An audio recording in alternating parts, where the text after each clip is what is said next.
येळूर गावातील कलमेश्वर गल्ली येथे झालेल्या भीषण आग दुर्घटनेत एका घरातील सर्व साहित्य जळून खाक झाले असून या घटनेत लाखो रुपयांचे नुकसान झाले आहे।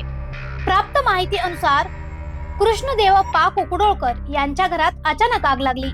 आग लागल्याचे लक्षात येताच परिसरात एकच गोंधळ उडाला होता। काही क्षणातच आग वेगाने पसरून संपूर्ण घराला कवेत घेण्यात आले। या आगीत घरातील सोफा, फ्रीज, वॉशिंग मशीन, लोखंडी कपाटे, बेडशीट, कपडे तसेच इतर घरगुती वस्तू पूर्णपणे जळून खाक झाल्या आहेत। आग लागल्याचे नेमके कारण अद्याप समजू शकले नाही।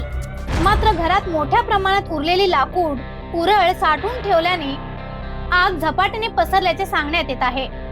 दरम्यान गल्लीतील तरुणांनी प्रसंगवदना राखत घरातील अन्नधान्य व काही साहित्य अतिशय काळजीपूर्वक बाहेर काढले। घटनेची माहिती मिळताच संबंधित विभाग व स्थानिक प्रशासनाने घटनास्थळी दाखल होऊन परिस्थिती नियंत्रणात आणली। या आगीत झालेल्या नुकसानीचा पंचनामा करण्यात येत असून पुढील तपास सुरू आहे।